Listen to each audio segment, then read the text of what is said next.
The city had grown used to hearing Lucien Cross's name in the headlines, but far from the cameras, in the ancestral halls of the Cross estate, the elders of the family convened.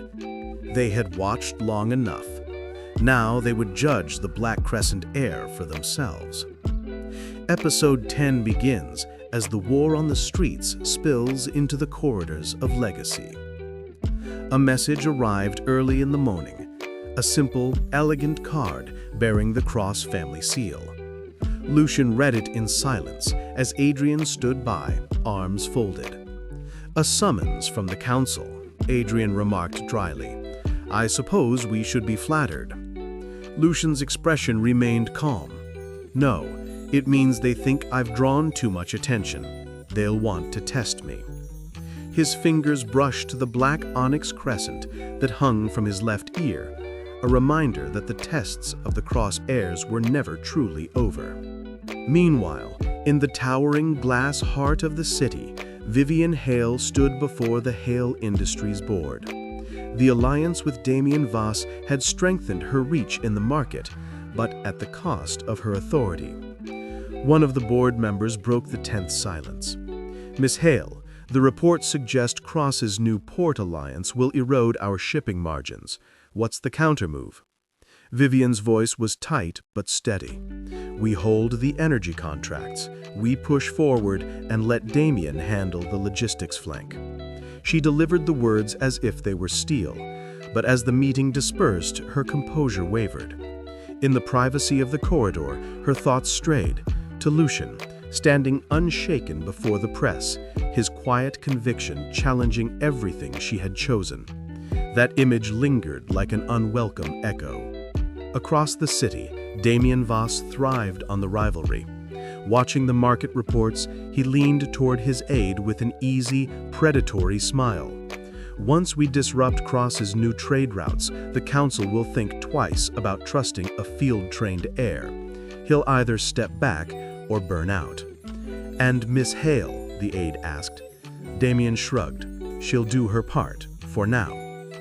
Yet as he turned back to his desk, the newsfeed displayed Lucien's composed image beside rising stock prices, a subtle reminder that the man he sought to corner was not so easily crushed.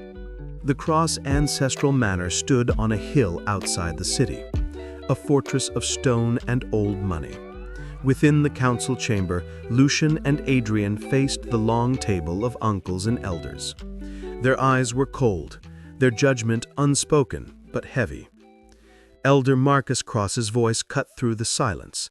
"You were sent into the world to temper yourself. Now your name fills the business pages and the city's gossip. Do you seek glory, Lucien?" "I seek to protect what is ours. I entered the field as any heir should, to prove my worth." The market responded to results, not to the name I carry. Elder Helena Cross tilted her head. "Results can be fleeting. Alliances can shift. Are you prepared to face both enemies outside and rivals within this family?" Lucien met her gaze. "I am. Test me as tradition demands, but I will not abandon the path I've chosen." A ripple of murmurs moved through the chamber. Adrian's faint smile betrayed his pride in his cousin's composure. Elder Marcus leaned forward. "We will watch, Lucien, and if you stumble, the crescent you wear will be stripped from you." "Then I will not stumble," he replied quietly, his resolve unbroken.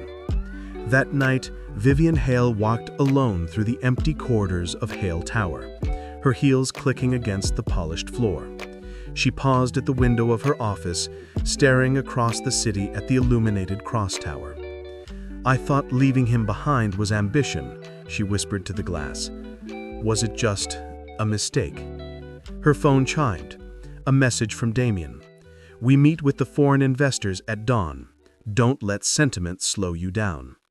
Vivian set the phone aside, her face shadowed by something she could no longer name. At dawn, Lucien sat in his office, reviewing the dossier Adrian had placed before him.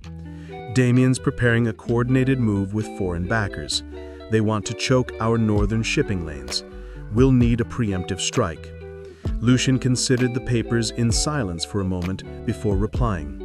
We'll use transparency as our weapon. Bring in the regulators before Damien thinks he can bribe them. Adrian arched a brow. Bold. The council won't like inviting outsiders into our house. Lucien's lips curved in the faintest smile.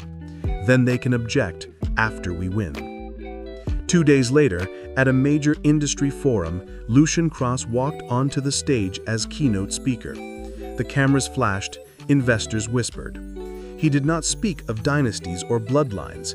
Instead, he spoke of fair trade routes, sustainable logistics, and the power of collaboration. The hall, accustomed to guarded rhetoric, responded with a warmth that surprised even seasoned observers.